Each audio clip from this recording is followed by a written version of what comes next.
Hello, it's me, Hyper Savage, and today we're going to be working on How Much Art Can You Make by Chantel Arts. And today we're going to be starting on What's the Star Sign? Draw something related or make up your own. So I went ahead and sketched it already, and let me tell you, I am so over star signs and zodiacs and all that jazz. I'm not against star signs, okay? Don't get me wrong.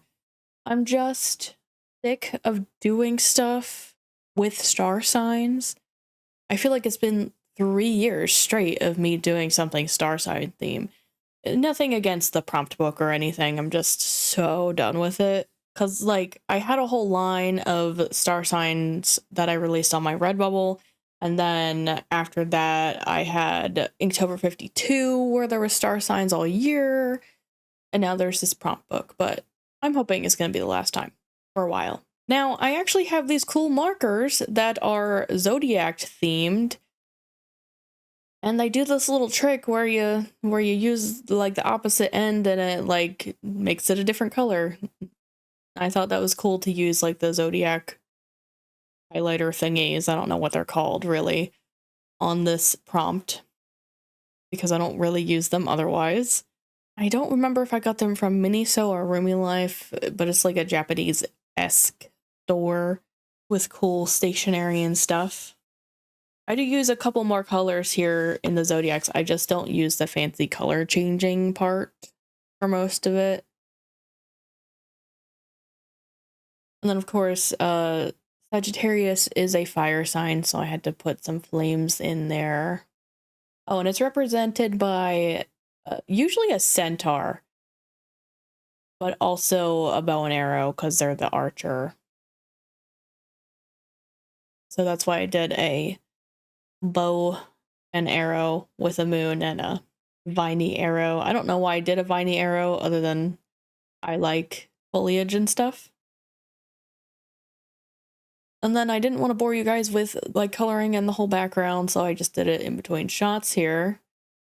And one of the colors for Sagittarius is purple, amongst other colors.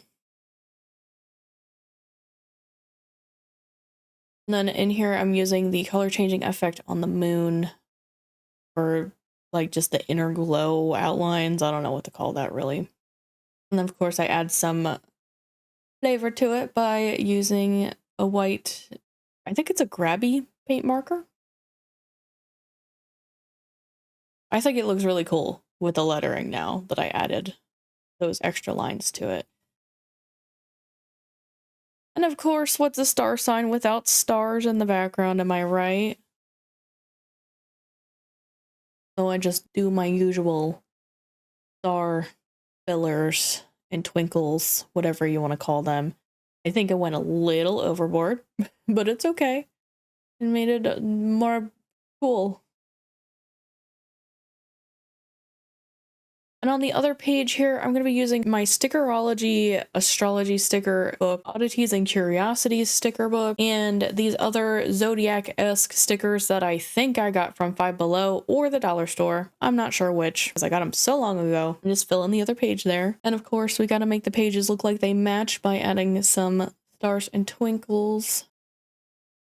Now the next prompt is, why is that song playing? Draw how a song makes you feel. Now, I didn't really draw how the song makes me feel. I just drew what the song reminded me of. And it is a song that we would say is Peanut's song, my dog, who I'm drawing here. If you don't know, he passed away mid-January. It's still a pretty fresh wound for me, so I don't want to talk too much about that. But I decided to draw him basically on Rainbow Road here. I go in and ink first because I was under the belief that I would see these ink lines through the gesso I'm gonna try to do on this paper. I've been considering doing gesso on the paper just because I know like one of the main complaints about prompt books is how everyone has to put all this paper into it because like the paper cannot do whatever medium that they're trying to do, at least not good.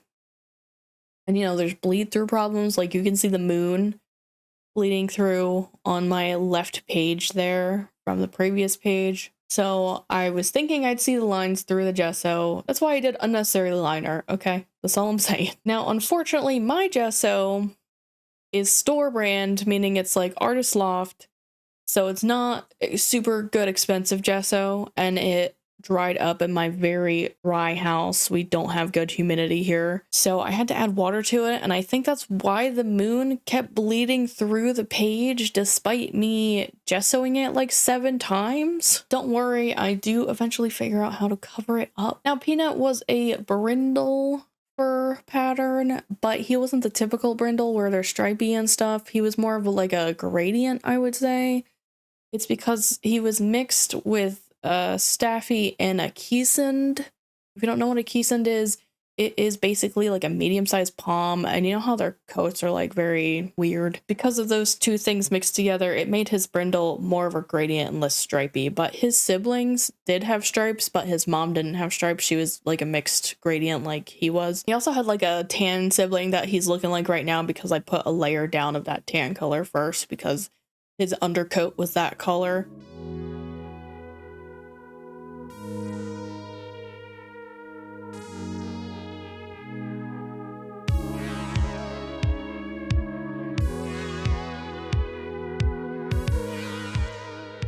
If you're curious about what paints I used a mix of paints. I used some from past advent calendars like Grabby and Arteza. And I also used some from past art kits. The background in particular is from my 12 Days of Arts and Coffees. Some are from the donut video and some are from the color by number video. You should go and watch that playlist if you haven't already, if you're curious. So the paints in the background are not that great. I spent a lot of time trying to blend them together, and then I was like, well, I don't care anymore. Let me just make it all texturized, and I thought it looked better that way. Let me know what you think. Was it better when it was blended better, or do you like it textured, like how I have it?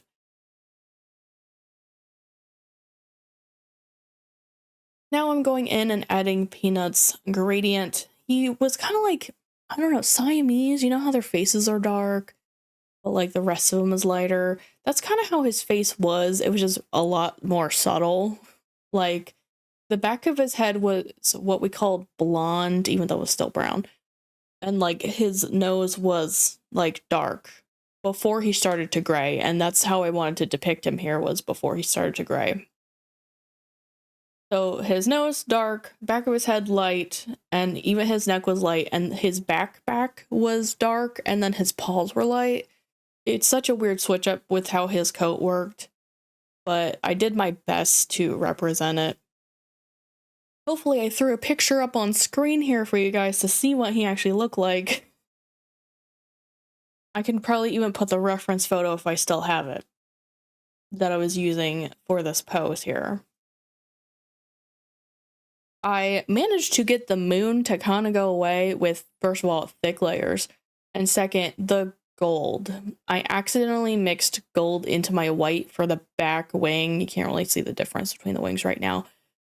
And I was like, oh my god, the moon went away, so let me mix it into the front wing too, and it just worked out because, you know, Peanut is a brown dog, so I figured he'd have, like, warmer shadows anyways. And I'm kind of glad because I accidentally switched out so much gold by mistake, thinking it was the ochre color that he was, because the two paint tubes looked exactly the same. Like, their color swatch on the outside looked exactly the same. So I was devastated. I'm like, no, I'm wasting all this gold, but I found a use for it. That's fine. We're good.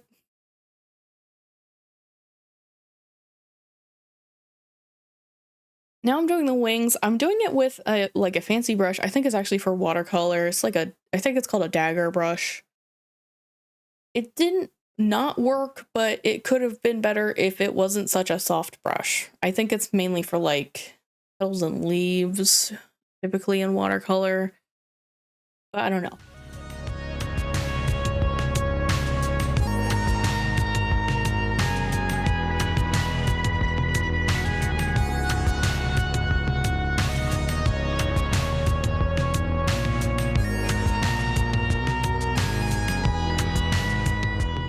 And then I decided there wasn't quite enough gold going on here, so I added some more on top of the wings, and then I go back and forth forever, fading it out, putting it back, fading it out, putting it back, until I'm satisfied. And then I add some clouds to kind of hide my awful blending.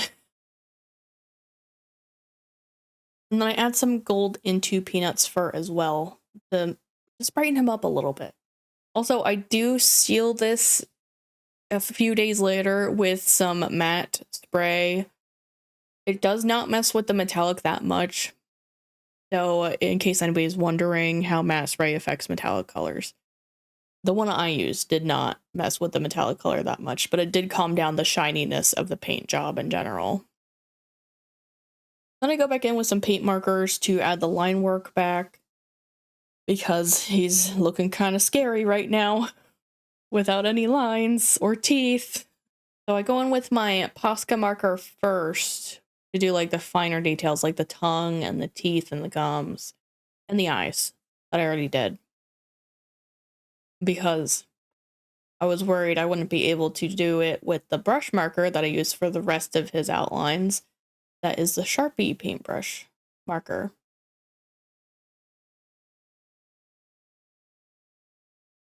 And it really starts to come together with the line work now. I also do some line work for the wings because I couldn't see the divide between the front and the back wing. So I figured I should just add a little bit of line work, not like do the whole thing, because I am so bad at drawing wings and feathers. I'm just like, I don't want to do that.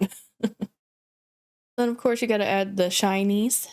And now it's time for the song. It is Here With Me by Marshmallow featuring Churches, I think is that name. I wrote a couple of lyrics on the page here that really like reminded me of Peanut. All right, the next prompt is, where is your happy place? Draw the location that makes you feel best. Now, as you see, I sketched it in the prompt book, but realized very quickly that this paper was gonna bleed even with the gesso, because I did not trust it after that marker bled through. So I went ahead and grabbed my Koh-i-Noor or Koh-i-Noor, I don't know how to say it, ink and pen paper, because it's thin and it like worked okay with markers. So I figured this would be the best paper alternative to stick in the book. If you're interested in what this paper is like, I do have a video of it comparing it to Canson's pen and ink paper if you're interested. But I just used my Ohuhus to color this in. Now, honestly, this one was a little bit tough for me to come to after drawing the Peanut one, just because no place really feels like home without him right now. And also because I'm having a lot of issues with my computer, and that's what I drew in this picture is my desk with my computer. So it's like a little bit not my happy place right now, but I sketched this like weeks and weeks before I actually had all these issues. But basically I drew my art desk. You see the markers in the background and the monitor in the background and one of my stream decks and my number pad for my keyboard. And we have Chi, who is playing with a pencil that I laid on my sketchbook there. Obviously, Chi is always going to be my happy place. I've also drawn him in other home or happy place prompt. Hopefully, I'll put it in the description if I ran out of cards to link on the top of the video there. But every time I colored something in with a new color, I colored it in the markers in the background, just so I wouldn't be adding so many extra colors later. And on my computer screen, it is a live stream. I tried to make it look like a mix of YouTube and Twitch's like appearance, but I think it just looks like YouTube, to be honest, because I hang out at live streams a lot, mostly because, you know, I want to interact with people, even if they're not my own live streams. And I also, you know, am trying to network, but not being self-promoty, but it doesn't really work out because I hang out at game streams and not at art streams. Because it's come to my attention that people I follow, at least, don't stream on the regular when it comes to art, which is unfortunate. I think there should be more art streams. I know it's hard to be entertaining all of the time without having something going on like a game, but I don't know. I just feel like there should be more art streams out there. But yeah, I mostly watch game streams just because that's really all that there is that I'm interested in. And if you notice, my perspective is a little weird on my marker stand there because I drew it like the wall twice in the middle. I didn't mean to do that, but I didn't realize that until after I had colored it, that I could see both sides of the wall when that's really not what it would be in reality. I try to fix it with like a paint marker or something later.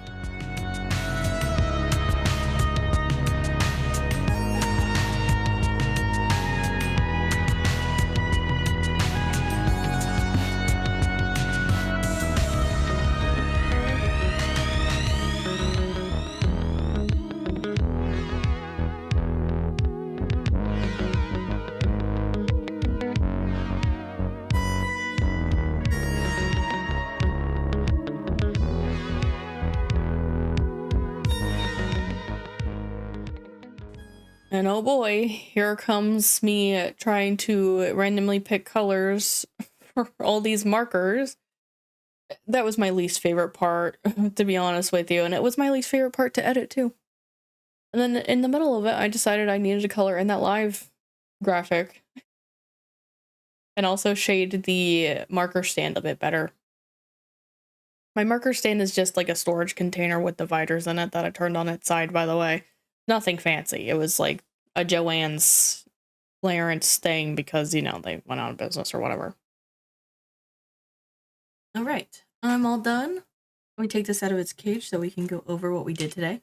So today we did What's the Star Sign?